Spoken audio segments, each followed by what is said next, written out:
Welcome to our UCSP Module 9 week number 11, and it talks about cultural sensitivity.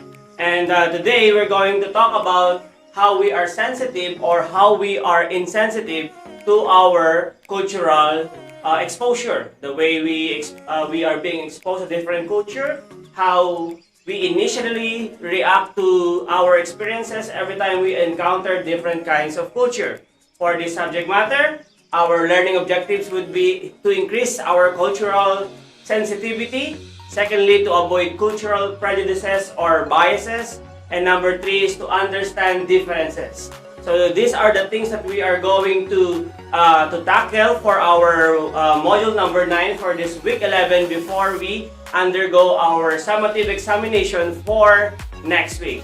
So what is cultural sensitivity and how is it so important to our life in this subject matter, the relevance of this topic, and how is it relevant and applicable to our daily living. So let's define what cultural sensitivity, and by definition, cultural sensitivity is being aware that cultural differences and similarities between people exist without assigning them a value, a positive or negative, better or worse, right or wrong. As you can see in this illustration, these are two people with different kinds of how they greeted one another. For the typical Asian, we do the bowing as we greet someone, but for the typical Western people, they do the handshake as they greet other people. So when they encounter one another or they meet,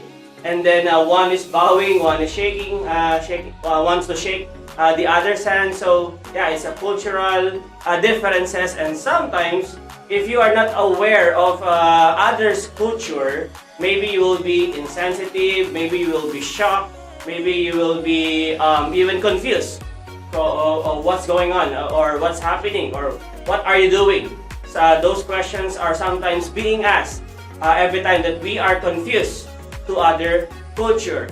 It simply means cultural sensitivity, that you are aware that people are not all the same and that you recognize that your culture is no better than any other culture. So you have to recognize the different cultural specifics, and cultural sensitivity will give us the knowledge of other culture so that we will be able to adopt, we will be able to understand our differences, and then without us imposing our own culture to others. So there are 6 stages in intercultural sensitivity that we should know, and probably we are unaware of these stages, that every time we immerse ourselves to other culture, there are a lot of reactions or initial reactions that we could show to other people's culture, and for this we will re-evaluate ourselves as we immerse ourselves to other people, or the level of sensitivity we do have as we encounter different culture.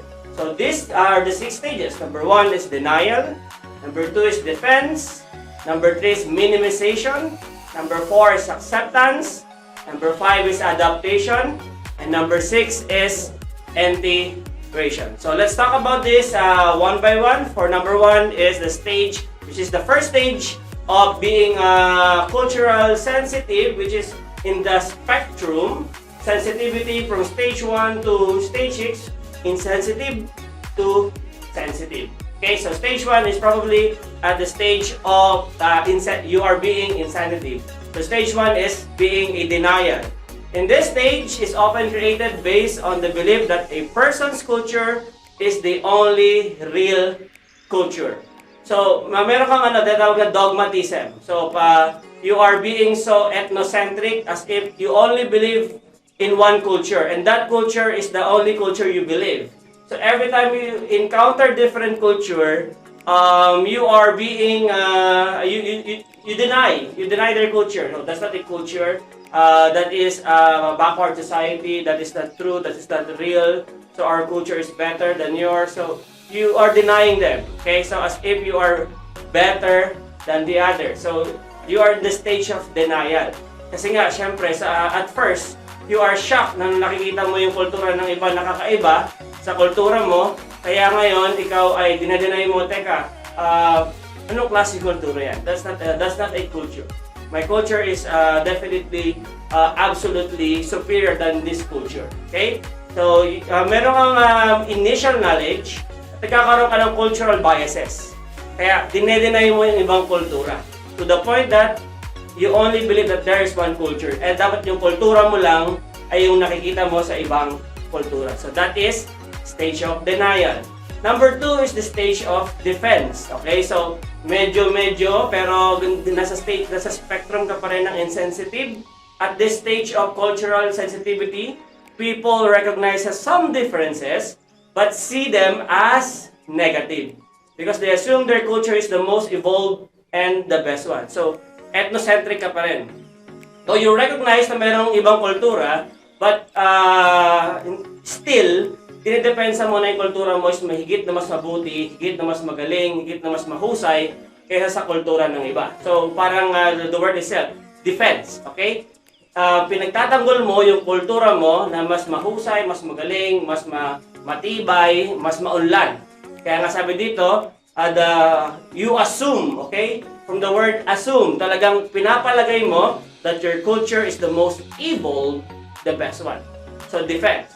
So, mga defensive, talagang pinagtatanggol mo yung kultura mo sa iba na mas mainam kumpara sa iba. For the stage number 3 is the word minimization. From the word minimization itself, nang ibig sabihin ay minamaliit. Okay? So, dahil ikaw ethnocentric sa spectrum 1, 2, 3, you are being so ethnocentric, so minimize mo yung ibang kultura.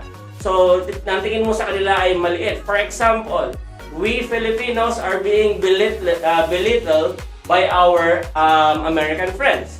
Kasi nga, meron tayong tawag na minimization. So, sa point of view nila na yung mga Americans are better than the Filipinos, probably their race, their height, their power, the economy, their politics, and everything that they have compare sa Pilipinas. Okay, so that's minimization. Or sa point of view mo naman, maaaring ikaw Pilipino, kaya mo ang taas ang tingin mo sa ibang bansa like Japan, Europe, Russia, America. So ang tingin mo sa kanila is mga superior countries because you believe that your country is not better than those countries I mentioned earlier. Kaya minimization. Okay? Pero usually ang minimization, ang starting point niyan mataas, tapos ang tingin mo sa iba ay mababa. Okay? So, minimization. Individuals at this stage of cultural sensitivity are unaware that they are projecting their own cultural values. They see their own values as superior. They think that the mere awareness of cultural differences is enough. Okay, so kaya nga meron tayong pag Pilipino, ang icon natin si Juan Taman.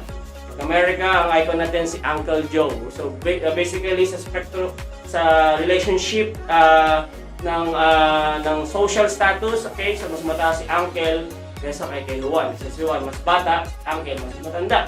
So, dun pa lang sa the way we label our model ng ating country ay minimization na agad. Kaya nga before, the Spaniards called us Indios. Ang ibig sabihin ay mga mangmang, okay? Kaya ang mga superior na mga lahi nun, mga mestizos, at saka yung mga pure na Spaniards. Pero tayo mga Pilipino, they labeled us as Indios, mga mangmang. So, we are being minimized by our former conqueror, our friends, the Spain, at that point of time. So, dito naman tayo dadako sa the second part of the 6 stages of cultural sensitivity, which is dito na yung unti-unti nating natatanggap yung differences and other cultures as if we believe that there are different cultures. Okay? So stage 4 is the acceptance stage. At this stage of cultural sensitivity, people are able to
leave me here high and dry. Oh, but I don't wanna jinx it, baby. Let's not get ahead of my time. Oh, but I don't wanna miss you, baby. So I stand up and speak just my mind. Oh,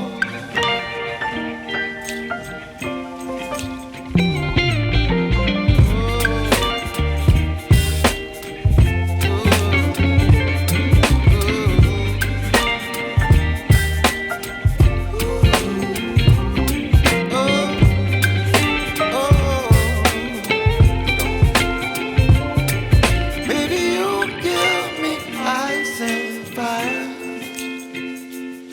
For you to understand them and for you to effectively communicate to them, you have to adapt them. Their culture, their lifestyle, even their language. So, in order for us to have a better communication to one another, kaya kailangan natin mag-practice ng adaptation. Wherever we are, nagiging ganun tayo. Filipinos are known for that. Filipinos, everywhere we go, we adapt. Kaya mas kilala mga OFW other than races, because when we talk like when we are in India, we talk like an Indian. When we are in America, we talk like Americans. When we are in China, we talk like a real Chinese. Wherever we are, yung ating dila can really adapt to different languages. Unlike those other Asian friends that we know, kapag sila nagsalita ng English, dikit pa rin yung kanilang pagiging Chinese. Dikit pa rin yung pagiging kanilang mga Indians at iba pang mga races. But as Filipinos, when we adapt to other languages, as if ganun na yung accent natin, the way our intonation pattern, the way we speak, even yung mga colloquial languages natin, nakukuha natin. So that's good trait of being a Filipino. We adapt easily to different countries. Even our body temperature, nag-adapt tayo. We survive sa different temperature, whether it's a cold region or a hot region or a mild region. Everywhere we go, Filipinos adapt. And that's a good thing for being a Filipino. Number 6 is the word which is the final stage of cultural sensitivity, and this is integration. Okay? So from the word itself, integrate. So as you continue, as you accept and adapt it, then unti-unti mo na siya na-integrate yung kultura ng iba, nakukuha mo na, ina-apply mo rin sa kultura mo. Okay? So nagkakaroon ng additional na culture ikaw mismo sapagkat you have been exposed to different cultures. Nakukuha mo yung DNA nila as if sa'yo na rin yung mga bagay na yon. So that's integration. For example, when we talk about, when we study English, the subject English, we integrate the language, the science, the mathematics, the history. Pero when we're talking about English, we are talking about science and mathematics through the use of through integrating the language of English. So that's also the way it was used in culture. Ginagamit natin yung kultura ng iba as if hinahalo natin sa kultura natin, and then yun nga yung sakit ng mga Filipinos when they went abroad and then came back here in the Philippines. Totally ibang-iba na yung kanilang kultura. Kasi yung mga culture na kanilang na-immerse sila at na-expose sila, na-integrate nila sa kanilang sarili, at yun naman yung kanilang tinatry na i-apply dito sa Pilipinas, which is not really applicable here. Nagiging bossy, nagiging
being effective, you are being efficient.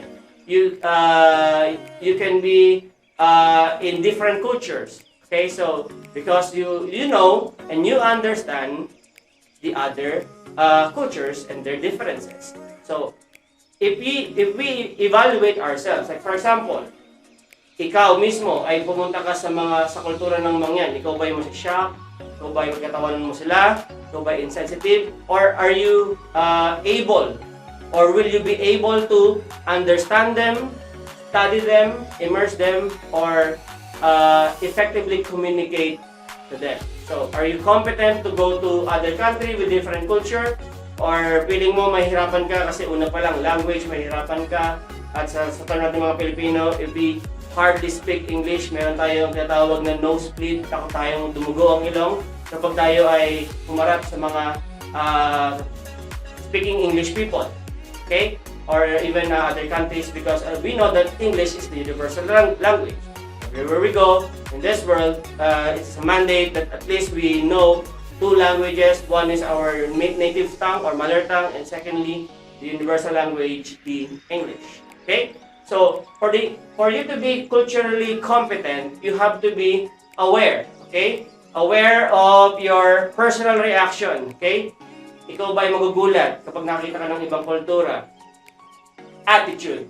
Anong klaseng pag-uugali ang ipapakita mo sa mga tao na mayroong different kultura? Sometimes, ay meron tayong ugali na tinatawanan din sila kasi ibang-iba yung nakikita mo sa kultura natin. Okay? At parang ganon. Okay? And then thirdly is knowledge. Do you have the initial knowledge or pre-knowledge about their culture as you before you go to a certain place like Manila to Mindoro to Manila, Mindoro to other country, Mindoro to other municipality like Bansud to Bungabong, Pinamalayan, Pola, Halapan. So dapat alam natin yung meron tayong prior knowledge to their culture. So every time we want to visit other country, dapat ang ating unang gawin ay magkaroon tayo ng initial na kaalaman patungkol sa pupunta nating lugar. Okay? So para hindi tayo maging mamuling or magkaroon tayo ng confusion and culture shock, but we are preparing ourselves to meet other culture by means of our initial research about them, knowledge. Okay? So number 4 is skills. Can you practice your behavior, attitudes, and values that allow effective communication in multicultural setting? Philippines is considered as a multicultural country. We have different culture, kaya that's our advantage to other ethnic group of peoples or other races, because we are multicultural.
overview on how people are different to one another. Okay? So, let's talk about this one by one.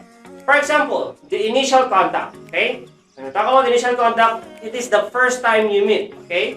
So, when you first meet someone, okay, so how do you initially react to them? Okay, so lalo na pag ibang mga lahi, okay? For example, yung Romans 16:16 sa Bible, sabi doon ni Paul, greet one another with a holy kiss. Okay, so it is not applicable to us mga Filipino. Kasi sa kanilang mga Hudyo, very common sa kanila yung tinatawag na pagbatian ng paggamit ng halik. Okay, kaya nga si Jesus Christ was kissed by Judas because it is really common to them to kiss one another even if they are gentlemen or men. Okay? Kasi kultura namang Hudyo yun. Yung kung sa atin ang batian natin ay kaway-kaway, kamay-kamay, at sa Asia naman ay patungo-tungo, pag-abaw.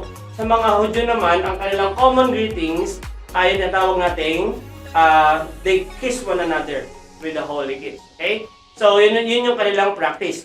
That's the way they greet one another. Kaya dapat din alamin yon. Sila ba'y sanay sa beso-beso? Kasi baka magulat sila. Kayong magkaibigan, sanay kayong magyakapan pag una kayong nagkita. Pero in-apply mo yun sa una mo palang nakita, niyapos mo kagad, akala mo ay pwede yan. Yung pala yun, nagulat siya, bakit mo ako niyakap? Okay, that's a malicious intent. Okay? So, secondly is punctuality. Ayan. So, yun na yan sabi ko rin kanina. When you are Filipino, meron natawag na Filipino Time. Sa Filipino Time, ito yung 1 hour late. Okay? Pag sinabi natin American, on time. Pag sinabi 8 o'clock, 8 o'clock. They can be earlier pa. Okay? So, kung ikaw Filipino, you go to America, you don't impose Filipino time there. Kapag kayo pinatawag ng 8 o'clock, you come at sa time talaga na 8 o'clock. Sa Pilipino naman, ang 8 o'clock na call time, 9 o'clock yun. Okay? So, with regards to schedules and deadlines, so dapat ay alam din natin yun. Kaya dapat tayo mga Filipino. Okay? We try to practice every time na merong call sa oras, we practice talaga na to be on time. Not lagi tayong late because that's one of the negative traits of being a Filipino. Okay, so yun na, kasama na rin yung batian dito. And next is dining. Okay, so pagdating sa pagkain, we have to understand na magkakaiba tayo ng style of eating. Filipinos do eat with their bare hands, kanilang mga kamay. Yung mga English people, they really so formal when they eat. Marami silang dining set, okay, table setting, napaka-formal nila. Okay, so you have to mga other Asian people like Japanese, Chinese, Koreans, they use chopsticks. Okay, so at least maging aware ka na we do have differences.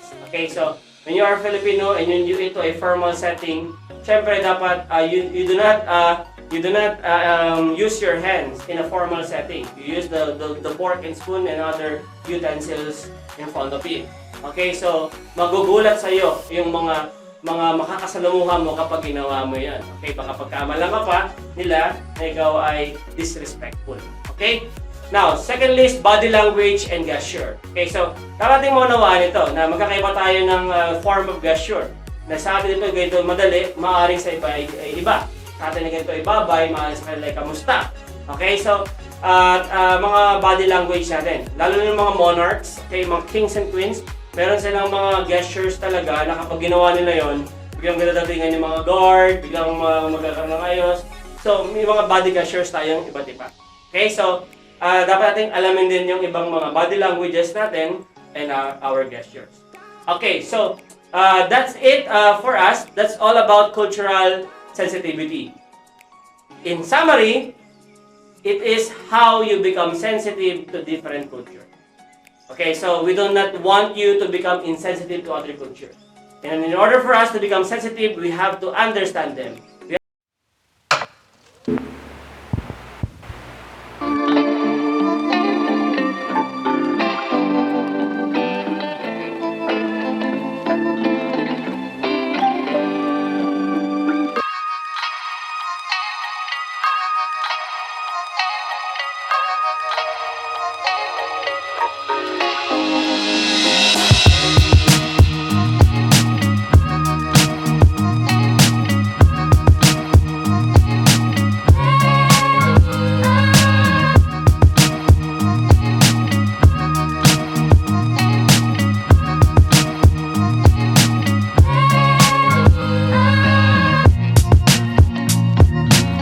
ay ang cow sa kanila is sacred. Kaya meron silang holy cows. Okay? So walang cow kayong makikita sa kanilang mga kainan. Okay? So we have to respect them. Because that's the way they are built. Okay? And that's the way they believe, and we have to respect them. Okay? So we don't want to be irrespective people. We want to understand one another by first accepting that there is a difference. This is about cultural sensitivity. And if you are cultural sensitive, then you will be considered as culturally competent. But if not, it's either you get experience culture shock, or you will be labeled as cultural